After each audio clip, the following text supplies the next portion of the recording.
Hello dear students, आज के इस वीडियो लेक्चर में हम chapter number 5 emerging modes of business का जो ऑनलाइन ट्रांजैक्शन है ये टॉपिक कवर अप करने वाले हैं। तो इसका एक्सप्लेनेशन स्टार्ट करने से पहले मैं आप सभी से रिक्वेस्ट करूंगी कि अगर अभी तक आपने चैनल को सब्सक्राइब नहीं किया है तो जल्दी से चैनल को सब्सक्राइब कर बेल आइकन बटन को प्रेस कीजिए ताकि आपको लेटेस्ट वीडियो के नोटिफिकेशंस मिलते रहे। वीडियो को लाइक करना एंड शेयर करना नहीं भूलना है। तो डियर स्टूडेंट्स, यहाँ पर ऑनलाइन ट्रांजैक्शंस का पहले सबसे पहले हम मीनिंग समझेंगे कि ऑनलाइन, वैसे तो आप हो या मैं हो, हम सब आज अब ऑनलाइन वर्ड जब हमारे सामने आता है कि भाई ऑनलाइन, तो हम समझ जाते हैं कि भाई नेट के थ्रू ऑनलाइन ट्रांजैक्शन। तो यहाँ पर online transaction is done with the help of internet. Internet के थ्रू ये ट्रांजैक्शन होता है and it can't take place without a proper internet connection. अब इसके लिए सबसे मेन बात क्या है कि ऑनलाइन अगर आपको ट्रांजैक्शन करना है तो उसके लिए आपका इंटरनेट कनेक्शन होना जरूरी है। अगर आपको मेरे चैनल से जुड़ना है तो उसके लिए भी आपको इंटरनेट कनेक्शन की जरूरत पड़ती है, उसके बिना पॉसिबल नहीं है। तो online transactions occur when a process of buying and selling takes place through the internet. जब बाइंग एंड सेलिंग दोनों तो इंटरनेट के थ्रू होती है तभी ये ट्रांजैक्शन टेक प्लेस करता है, अकर करता है। Now when a consumer purchases a product और सर्विस ऑनलाइन, अगर कोई कंज्यूमर ऑनलाइन अगर किसी प्रोडक्ट को या सर्विस को परचेस करता है तो ही और she page for it through online transaction. तो ऑनलाइन ट्रांजैक्शन के थ्रू पेमेंट करता है, उसका जो मोड ऑफ पेमेंट होता है वो ऑनलाइन के थ्रू ही होता है। तो यहाँ पर कौन से प्रोसीजर्स हमें कवर अप करने होते हैं, कौन से स्टेप्स हमें फॉलो करना होता है, मतलब जब हम ऑनलाइन ट्रांजैक्शन करते हैं तो the online transaction moves through pre purchase sale. आपको प्री परचेज सेल के थ्रू होता है, एक्चुअल परचेज सेल के थ्रू होता है एंड डिलीवरी स्टेज के थ्रू होता है। तो यहाँ पे हमें स्टेप्स है जो हमें फॉलो करने होते हैं। मतलब आप है ना परचेस और सेल के पहले पेमेंट कर दोगे, आप जब एक्चुअली आप परचेस एंड सेल करोगे उस वक्त, और डिलीवरी स्टेज होता है ना, वो रजिस्ट्रेशन इसके लिए करना जरूरी है। तो रजिस्ट्रेशन के लिए before online shopping one has to register. Register करना मतलब आपको आपका नाम, पता, एड्रेस, आईडी वगैरह सारे देने होते हैं, फोन नंबर। तो before online shopping one has to register with the online vendor. आप किससे परचेस कर रहे हो उससे उससे आपको रजिस्ट्रेशन करना होता है। जैसे आप अमेजोन से खरीदी करना चाहते हो तो आपको रजिस्ट्रेशन करके लेना होगा अमेजोन के साइट पे। अगर आप फ्लिपकार्ट से ले रहे हो तो आपको वहां पे रजिस्टर करना होगा by filling up a registration form. उसके लिए आपको रजिस्ट्रेशन फॉर्म फिल करना होता है। Then registration is the first step in online transaction. सबसे पहला स्टेप है ऑनलाइन ट्रांजेक्शन में। एंड फॉर ऑनलाइन ट्रांजेक्शन मतलब इसका इन शॉर्ट हम ये बोल सकते हैं कि भाई रजिस्ट्रेशन कंपलसरी है, पहले रजिस्ट्रेशन करवाना होगा हमें। The consumer needs to log in a particular website. जैसे मैंने आपको जस्ट एग्जांपल दिया, अमेजोन से आप खरीदी करें तो अमेजोन की वेबसाइट पे जाओ, फ्लिपकार्ट से तो फ्लिपकार्ट की, to buy a particular product और आर्टिकल और सर्विस। एंड द कस्टमर को अपना ईमेल आईडी देना होता है। Customers email ID, name, address, other details are saved, वहां पर हम सेव करते हैं and are save with the website. And वो सेव हो जाते हैं, वेबसाइट में सेव्ड हो जाते हैं एंड वो सेव भी होता है वेबसाइट के थ्रू जब हम काम करते हैं ना। For security reasons the buyers account and shopping cart is an online record. ये ऑनलाइन रिकॉर्ड के रूप में काम आता है कि आपका जो बायर का जो अकाउंट है उसमें भाई आपने कितने की खरीदी की, शॉपिंग कार्ट में कितना आया, of what you have picked up while browsing the online store. जब आप ऑनलाइन स्टोर में ब्राउजिंग करते हो उस वक्त। Now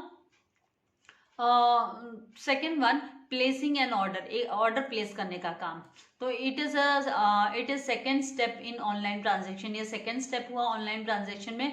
when a customer likes a product, जब कस्टमर को कोई प्रोडक्ट पसंद आता है या सर्विस पसंद आता है तो ही और she puts the product in the shopping cart. तो वो शॉपिंग कार्ट में उस प्रोडक्ट को चूज कर लेते हैं, शॉपिंग कार्ट में डाल देते हैं। एंड द शॉपिंग कार्ट जो होता है, जैसे कैसे बास्केट होता है वैसे ही शॉपिंग कार्ट होता है ऑनलाइन में, gives a record of all the item selected. आपने जितने भी आइटम सिलेक्ट किए, बाद में आप अनसिलेक्ट भी कर सकते हैं।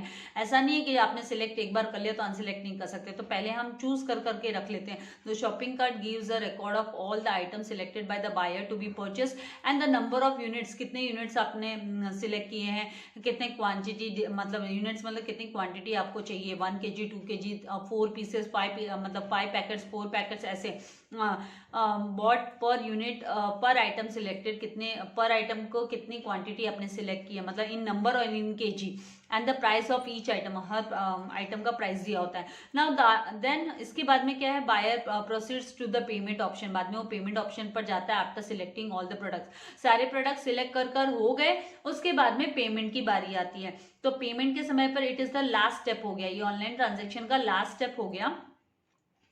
The buyer has to select the payment option, payment option उन्हें सिलेक्ट करना होता है। These payment systems are secured, ये जो पेमेंट सिस्टम है सिक्योर्ड होते हैं with very high level encryption.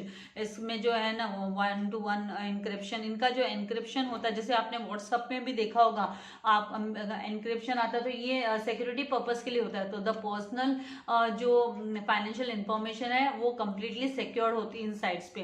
तो the following are some ways in which we can make this payment, आपको पेमेंट करना है तो आप ये फॉलोइंग स्टेप्स फॉलो कर सकते हैं, मतलब कोई भी आप वे फॉलो कर सकते हैं कि आपको सीओडी करना है, मतलब कैश ऑन डिलीवरी देना है तो cash on delivery COD select कर सकते हैं। देन आप चेक के थ्रू दे सकते हैं, आप नेट बैंकिंग ट्रांसफर के थ्रू दे सकते हैं, आप क्रेडिट और डेबिट कार्ड के थ्रू दे सकते हैं, एंड आप डिजिटल कैश पे कर सकते हैं। तो यहाँ पर सबसे पहले कैश ऑन डिलीवरी ये वर्ड ही हमको बताता है कि जैसे आपको प्रोडक्ट डिलीवर हुआ, आपके हाथ में आया, आप पेमेंट कर दो। So in this type of payment the buyer pay when he और शी रिसीव्स द प्रोडक्ट, जब उसे प्रोडक्ट रिसीव होता है तो the payment is made at the door step. इसका मतलब हमारे दरवाजे पे जब सामान देने आएगा बंदा, ऑनलाइन ट्रांजैक्शन हमने किया है तो डोर स्टेप पे हमें सामान रिसीव होगा, हम पेमेंट कर देंगे।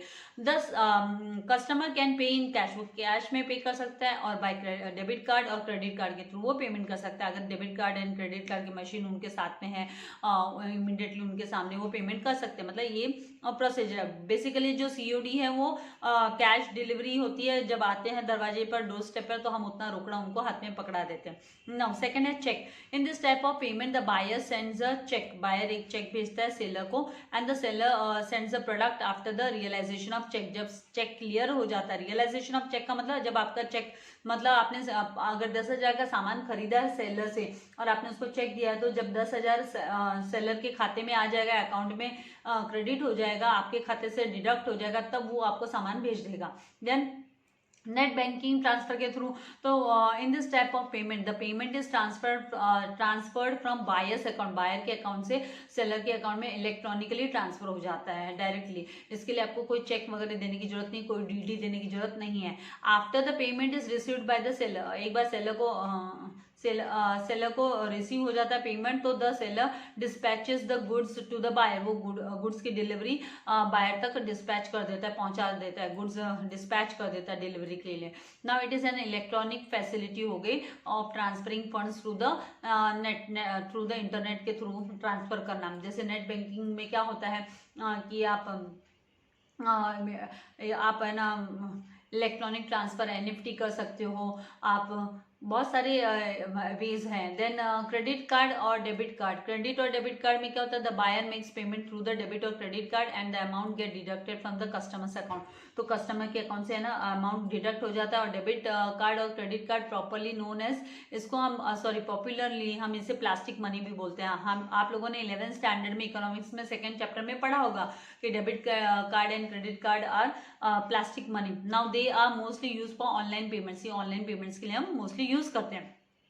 Then digital cash, digital cash में क्या होता है, digital cash is a form of electronic currency हुआ that exist only in cyber space में। ये करेंसी जो है वो दिखाई देती है and has no real physical properties, इनकी कोई फिजिकल प्रॉपर्टीज नहीं होती है, but offers the ability to use real currency in an electronic format. लेकिन इलेक्ट्रॉनिक फॉर्मेट में ये आपको रियल करेंसी यूज करने का ऑफर देती है। तो ये डिजिटल कैश क्या हुआ, इलेक्ट्रॉनिक करेंसी हो गया। तो ये जो मोड है, आप वे है पेमेंट का, वो आप कोई भी वे सिलेक्ट कर सकते हैं। नाउ नेक्स्ट यहाँ पर है कि बाइंग सेलिंग प्रोसेस क्या है। तो बाइंग सेलिंग प्रोसेस का बारे में आपको पता होना चाहिए। तो information plays an important role in the all transaction, सारे ट्रांजेक्शन में इन्फॉर्मेशन जो हमें रिसीव होती है वो इंपॉर्टेंट रोल प्ले करती है, उसका योगदान काफ़ी इंपॉर्टेंट होता है। तो information is exchange in both traditional as well as online business में भी इन्फॉर्मेशन जो है एक्सचेंज की जाती है। But as compare to traditional business, जो इंटरनेट ट्रांजेक्शन है वो ईजी होते हैं। इन ट्रेडिशनल बिजनेस क्या होता है, टाइम इज रिक्वायर्ड, समय लगता है, आपको ट्रैवल करना पड़ता है, नेगोशिएट करना पड़ता है, मतलब आपको मोल भाव करना पड़ता है, आपको सामने वाले बंदे को कन्विंस करना पड़ता है अगर आप रेट कम करवाना चाहते हो। एंड वहाँ पर दोनों भी पार्टी का प्रेजेंट, एक साथ प्रेजेंट होना, फेस टू फेस इंटरेक्शन होना जरूरी हो जाता है, नेसेसरी होता है। And in this process lot of time is wasted. तो वेयर एज ऑनलाइन ट्रांजेक्शन है, इसमें क्विक आपका काम हो जाता है, required information is provided with the terms and condition and it is free from most of the problems referred above। मतलब आपको खुद से जाने की जरूरत नहीं है, आपको नेगोशिएशन करने की जरूरत नहीं है, आप ऑनलाइन चेक कर सकते हो कि कौन से कमोडिटीज के क्या रेट्स है। Then so online transactions are easier and result oriented than the traditional business. Now यहाँ पर जस्ट आपको फ्लो चार्ट दिया, देखिए बायर फाइंड्स सेलर। ऑनलाइन में क्या करता है, बायर सेलर को ढूंढता है, भाई अमेजोन से मंगवाएगा कि फ्लिपकार्ट से मंगवाएगा, अदर बहुत सारे सेलर्स है उनसे मंगवाने वाला है। फिर वो गुड्स सिलेक्ट करता है एंड उसके बाद में negotiation of price and delivery terms and conditions read करता है। उसके बाद में प्रोडक्ट सेल के टाइम पे क्या होता है, जब सेल हो रहा है प्रोडक्ट, तो मतलब payment and delivery, online payment और डिलीवरी एंड पेमेंट होता है। एंड पोस्ट सेल एक्टिविटी, बाद में जो भी सर्विसेज वगैरह सेल होने के बाद में जो सर्विसेज जो रिसीव होती है, पोस्ट सर्विसेज, वो कस्टमर को रिसीव होती है। तो इस तरीके से ये ऑनलाइन ट्रांजैक्शन का जो कॉन्सेप्ट है वो आप लोगों को अच्छे से समझ में आ गया होगा। इसके नेक्स्ट जो टॉपिक दिया हुआ है आउटसोर्सिंग का, वो हम नेक्स्ट वीडियो लेक्चर में कवर अप करेंगे। तो वीडियो को लाइक करना एंड शेयर करना नहीं भूलना है। Thank you very much. God bless you all dear students.